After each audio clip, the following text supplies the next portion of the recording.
People often say that we've always been Unitarian Universalists, but we just didn't know what to call it.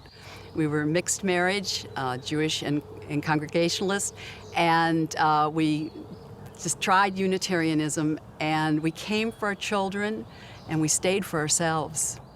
I grew up in Texas to a Muslim community, and so a lot of the community life was centered around the mosque. I feel like with Unitarian Universalism, I'm able to get that really strong and important, I think, feeling of building beloved community. Everyone here knows who I am. They know who the woman I've been in a relationship with 15 years is.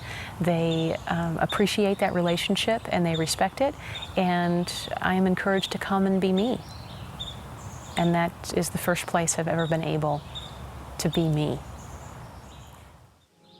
I invite you to join me in appreciating the unspeakable beauty of what happens here week after week.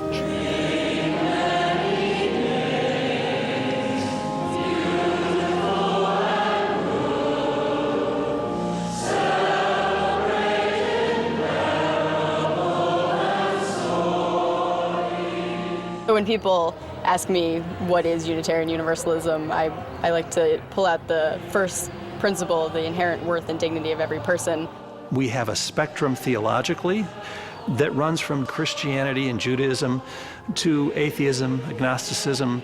We are not the kind of church that says, if you don't believe in our God, you're going to hell. People who come out of a variety of faiths can come together here knowing that their particular way of understanding truth and meaning will be appreciated and accepted. This is a place where you're welcome, where you're invited into fuller relationship with yourself, with the spirit of life, with other people, to build a better world and to build a better you. You walk in the door and it's like, hi, who are you? Come in. And immediately you feel that you have inherent worth as a person. It's just the most amazing thing to be nourished, body and soul, by a community. People in my generation, they'll say they're spiritual, but they're not religious. They don't like organized religion. And the UU church, I mean, yeah, it's a church, but it's non-creed oriented. It's open, it's welcoming. I can bring my atheist mother here and my Catholic ex-husband and my modern Orthodox trained Jewish children, and we're just all loved. This liberal religious tradition has a very distinctive message, and it is attracting people that haven't been hearing it elsewhere. It was liberating, it was freeing, it was challenging, all those things that I was looking for in a religious place and a religious community.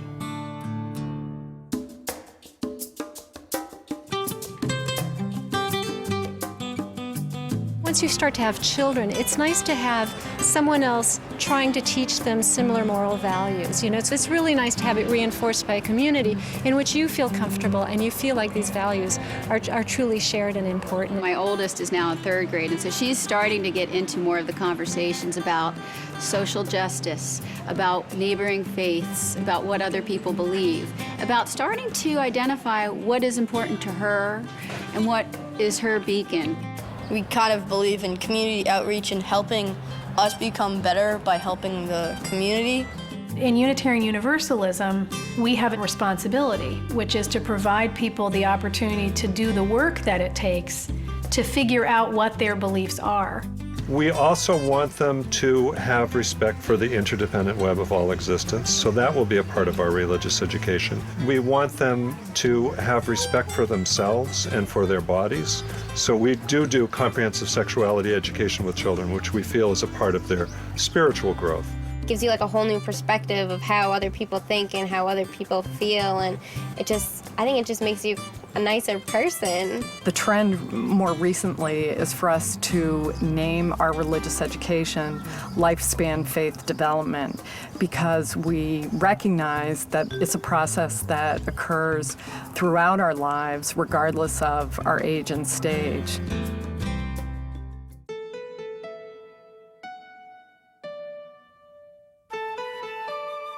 One of the things that people don't understand about our movement is that it does really have a very rich historical past, not only roots that go back to the beginning of the Reformation in Europe, and a very rich history in the United States and colonial America. I think what I want folks in our congregations to know is that if there's a candidate for the great American faith, it is us. Take a look at who signed the Declaration of Independence, and you see our names there.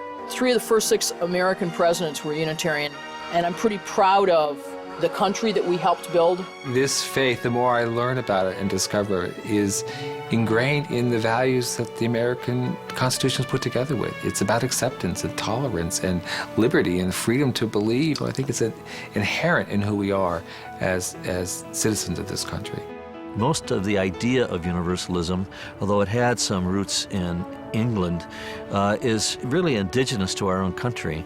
Very simple, plain folks, mostly farmers and tradespeople, who really did believe that a loving God wouldn't damn people to hell. Unitarians, although they also believed in a benevolent God, put more stress on what William Ellery Channing called character. He called it salvation by character. He said what matters isn't what you believe, it's how you live your life. And Ralph Waldo Emerson and all those other luminaries from the 19th century and the Unitarian side of our movement made that kind of assertion. For both the Unitarians and the Universalists, the people in the church had a moral obligation to reform society. And so it wasn't simply about getting your soul right with God. It really had very much to do with helping your society live up to its highest principles. So by the mid-20th century, the Unitarians and Universalists saw that they had more and more in common, and in 1961, they formed the Unitarian Universalist Association and brought their 2 traditions together.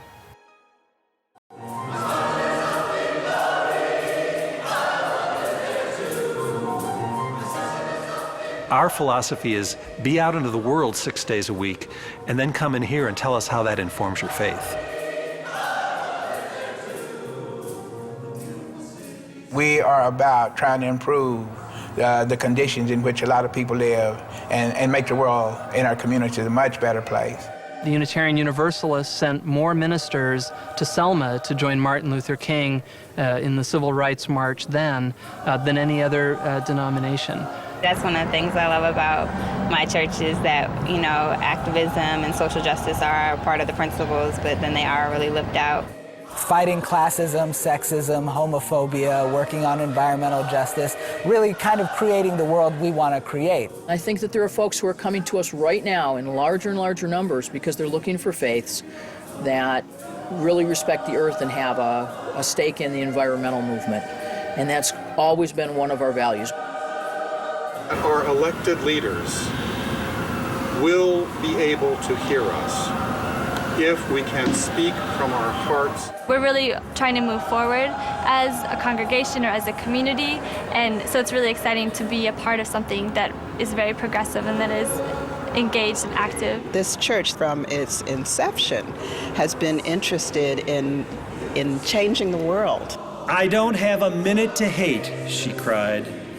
I'll pursue justice for the rest of my life. May we go and do likewise.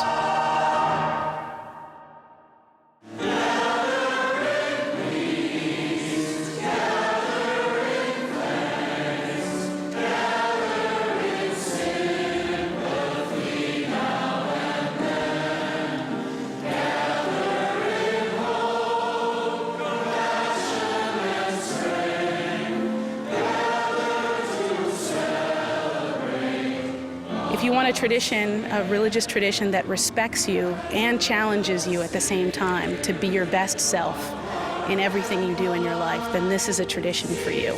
Let us commit ourselves to living out our theology. Let us celebrate being part of a reasonable and a passionate faith, a faith that requires us to engage deeply with moral questions. This work is difficult, and the discoveries will be different for each of us. But we must always remember that it is through our most human quality, the ability to love, that we can touch the divine. So may it be, and amen.